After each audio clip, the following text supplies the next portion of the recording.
네, 크롱님들 반갑습니다. 박종환 작가입니다. 다들 주말 잘 보내셨죠? 자, 지난주에 큰 자본 유입과 함께 비트코인이 신고가를 경신했습니다. 상승 추세는 현재까지도 이어지고 있는데요. 이번 주에도 주목해야 되는 이벤트들이 많이 있습니다. 자, 그래서 오늘 시황에서는 시장이 상승세를 이어갈지, 그리고 중요한 포인트들은 어떤 것이 있는지 살펴보겠습니다. 네, 오늘 영상이 도움이 되셨다면 구독, 좋아요, 댓글, 알림 설정 정중히 부탁드리겠습니다. 네, 먼저 거시경제 이벤트부터 짚고 가겠습니다. 네, 지금 새로운 이슈들이 또 나타나고 있는데요. 지속되고 있는 이슈들이었지만 다시 한번 더 불확실성이 커지고 있는 부분들이 있는데 바로 상호 관세입니다. 트럼프 대통령이 캐나다를 상대로 35% 상호 관세를 부과하겠다 이렇게 밝혔고요. EU와 멕시코에도 8월 1일부터 각각 30% 관세를 부과하겠다라고 밝혔습니다. 그리고 구리에도 50%의 고유 관세를 부과하기로 하면서 전체적으로 상호 관세에 대한 불확실성이 높아지고 있는 것을 확인할 수 있습니다. 이런 방향성에 대해서 시장에서는 여러 가지 분석들이 나오고 있는데요. 오스탄 굴스비 시카고 연은 총재 같은 경우는 이렇게 관세 위협이 다시 떠오르면서 금리 인하 시기를 더 지연시킬 수 있다. 이렇게 언급을 했습니다. 자, 그런데 관세 불확실성이 더 높아지긴 했는데 시장은 또 비교적 잘 소화를 해내고 있습니다. 4월 2일에 상호 관세를 발표했던 그 당시와 비교했을 때는 시장에서 많이 학습을 했고 그만큼의 타격은 가해지지 않을 거다. 이렇게 시장에서는 보고 있지만 그럼에도 트럼프 대통령이 또 어떤 돌발 변수를 불러일으킬지 모르기 때문에 지금부터는 더 예의주시 하셔야 됩니다. 네, 그리고 트럼프 대통령이 파월 연준 의장을 쫓아내기 위해서 계속해서 공격을 감행을 하고 있는데요. 파월 의장 재임 기간에 이루어진 연준 건물공사의 과다 비용 문제를 계속해서 제기를 하고 있습니다. 거기다가 백악관 예산관리국장도 공식적으로 항의 서한을 보냈고 제이디 벤스 부통령도 나서서 파월 의장을 압박을 하고 있습니다. 자, 그래서 시장에서는 파월 의장을 해임하기 위한 준비 작업이다. 이런 분석들이 지배적으로 나오고 있는데요.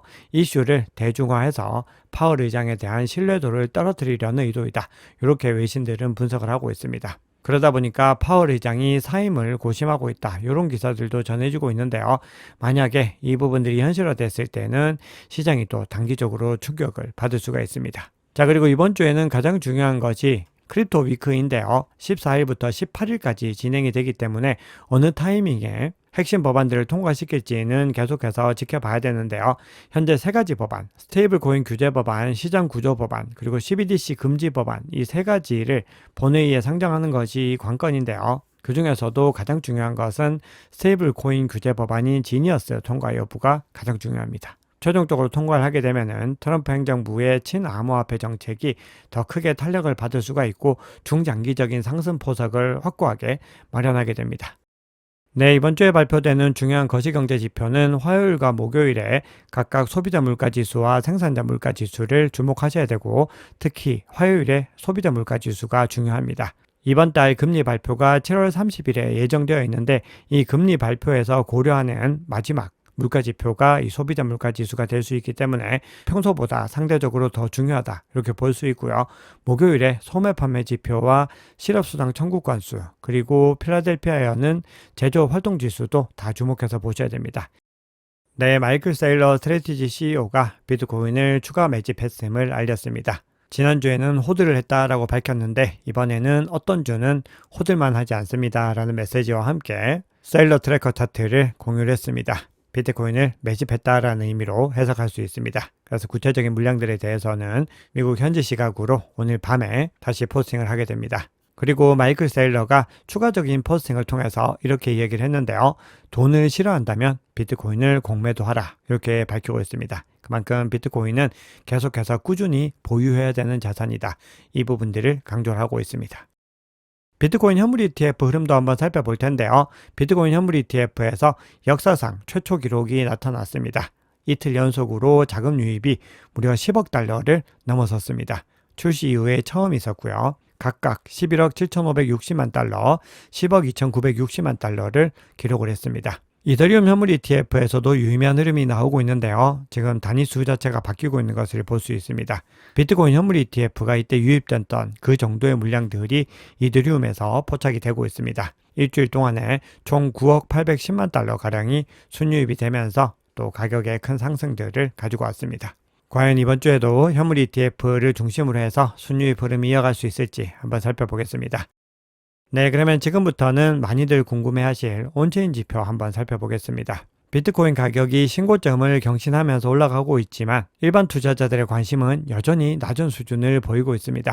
구글 검색 데이터에 따르면은 비트코인에 대한 검색 관심이 지난해 11월에 트럼프 대통령이 당선되었던 그 당시와 비교했을 때 60%나 더 낮은 수준을 기록을 하고 있습니다. 그만큼 이번 랠리의 주역은 개인 투자자들이 아니라 압도적으로 기관 투자자들이었다는 것을 확인할 수 있습니다. 자, 그런데 앞서 보여드렸던 구글 검색 지수와 같은 맥락인데요. 이번에는 개인 투자자들의 수요를 실질적으로 직접 한번 살펴보면은 개인 투자자 수요 30일 변화율 흐름이 상승으로 전환하고 있지만 여전히 음수 영역에 머물고 있는 것을 확인할 수 있습니다. 작년 말에 트럼프 대통령이 당선되었던 그 당시를 한번 살펴보시면은 이렇게 상승 흐름을 이어갔는데 아직까지는 그때 대비로 굉장히 적은 것을 볼 수 있습니다. 이렇게 개인 투자자들의 유입이 적은 이유에 대해서는 현재 비트코인 가격이 높기 때문이다. 이렇게 이야기를 하면서 시장 진입을 개인 투자자들이 높은 가격 때문에 주저하고 있다. 이런 분석들이 외신을 통해서 나오고 있는데요. 하지만 이 부분들은 현재 시점에서는 맞지만 시간이 지나면은 이 해석들은 완전히 반대가 됩니다. 즉 개인 투자자들은 특정 가격 구간을 넘어서면서 더 크게 상승했을 때 유입이 되게 됩니다. 그리고 이렇게 개인 투자자 수요가 낮다는 것은 시장이 아직까지 과열되지 않았다라는 명확한 시그널이기 때문에 아직까지 가야 될 길이 굉장히 많다라는 것을 볼 수 있습니다.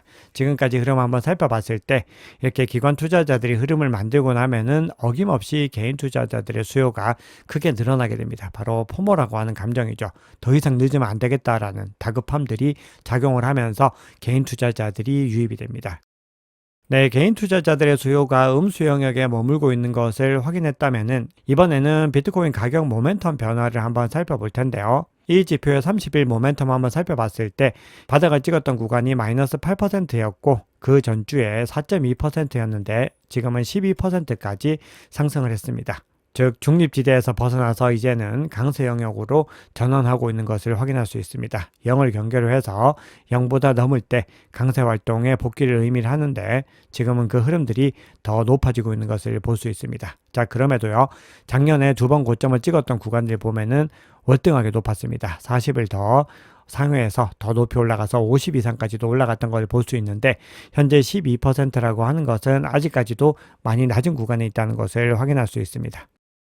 네, 이번에는 분기별 가격 성과 지표를 한번 살펴볼 텐데요. 2025년 2분기에 비트코인의 분기별 상승률은 40%로 집계가 되고 있습니다.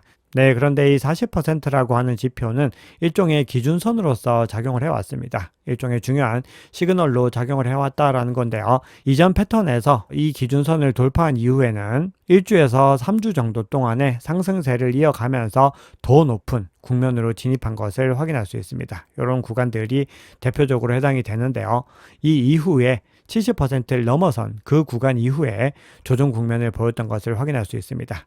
만약에 과거 패턴과 유사하게 이 흐름들이 나오게 된다면은 향후에 1주에서 3주 안에는 13만 달러에도 도달할 수 있다. 이런 계산이 나오게 되는데요. 그 이후에 단기 조정이 가능하다라는 시그널입니다.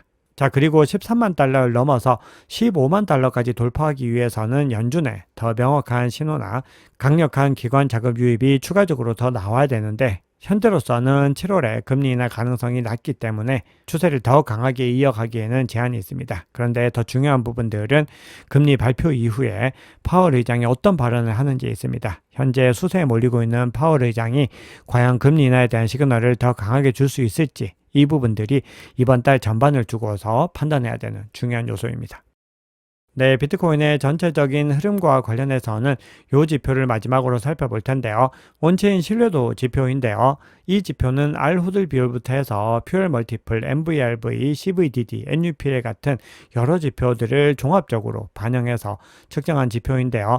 현재 이 지표가 상승 국면을 보였고 이 지표가 현재 작년에 두 번 고점을 찍은 구간보다는 낮지만 그 수준에 근접하게 올라오고 있는 것을 볼 수가 있습니다. 자, 그런데 이 지표가 과거 대세 상승장 정점을 찍었던 구간들 한번 살펴보시면은 그 높이가 다 동일하게 나타나고 있는 것들을 볼 수가 있죠. 그런데 이 지표들이 도달했던 그 구간과 비교했을 때는 아직까지는 가야 될 구간들이 많이 남아있는 것을 볼 수 있습니다. 즉, 이 지표가 이전 사이클 최고치까지 상승한다라는 전제에서는 강세장이 마지막 단계에 가까이 다가가고 있고 아직까지는 몇 달 정도 더 지속될 수 있는 여력이 남아있다. 이렇게 해석할 수 있습니다.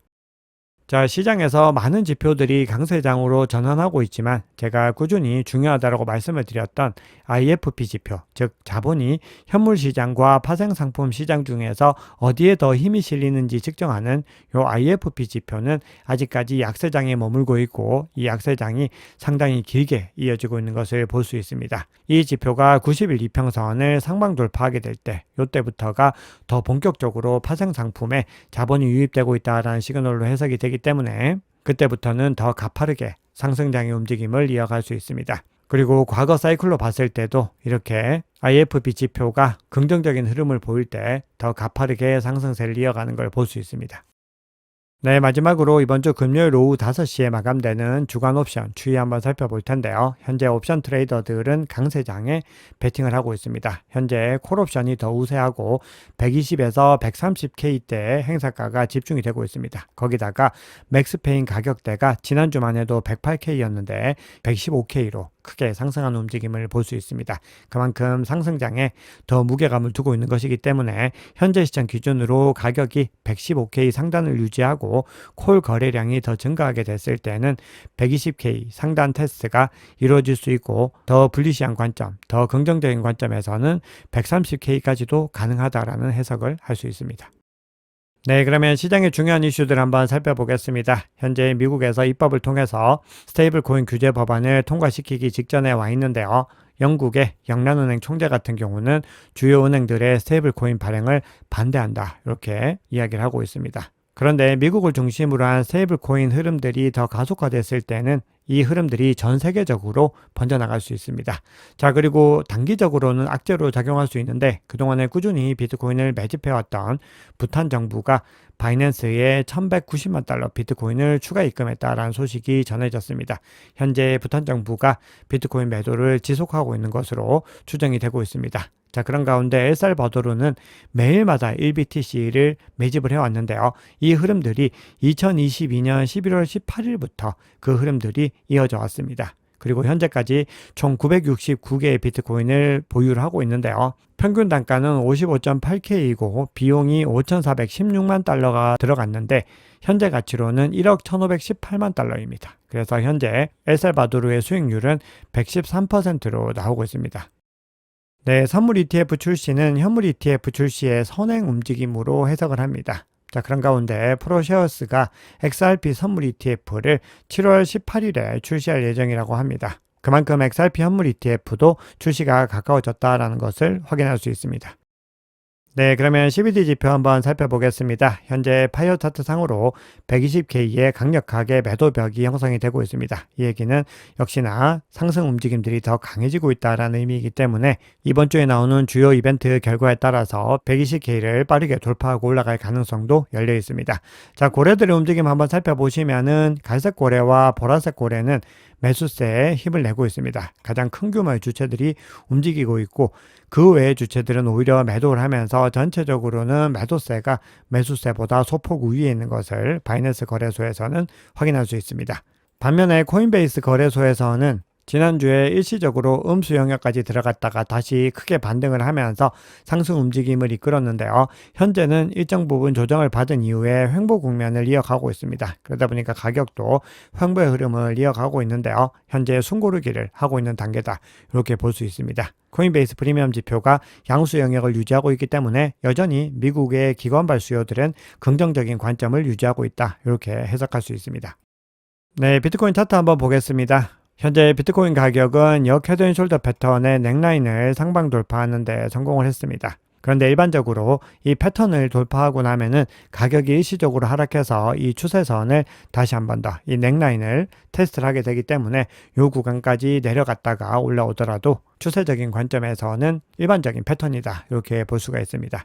만약에 넥라인에서 다시 한 번 더 반등에 성공을 한다라고 했을 때는 상승세가 더 강하게 이 구간을 지지하고 있다는 의미이기 때문에 상승의 의지가 강하다라고 해석을 할 수 있고 추가적인 상승이 가능합니다. 그렇게 됐을 때는 목표 가격이 대략적으로 130K에서 많게는 150K까지도 가능한 그런 구간입니다. 반면에 넥라인을 하방 이탈하게 됐을 때는 추가적인 조정이 발생할 수 있고 22평선이 중요한 지지 구간으로 작용을 했을 때 상승 추세가 유지된다라고 볼 수 있습니다. 현재 정배열이 형성이 되었고 RSI 상으로 과매수 구간으로 진입을 하고 있기 때문에 상승 추세는 여전히 유지가 되고 있습니다. 네, 청산 히트맵 한번 살펴보겠습니다. 현재 롱 포지션이 더 우위를 점하고 있는 가운데 롱 포지션은 116.8에서 117K에 강하게 밀집이 되어 있고요. 숏 포지션은 119.8K, 즉 120K 근방에서 강하게 밀집되어 있는 것을 확인할 수 있습니다. 만약에 이 구간을 청산하고 올라가게 됐을 때는 120K 있는 매도벽을 손쉽게 돌파해서 올라가고 연쇄 청산에 의해서 더 추가적인 상승이 가능합니다. 네, 시장의 방향성은 상승장을 향하고 있지만 그럼에도 이번 주에 중요한 변수들이 꽤 많이 있습니다.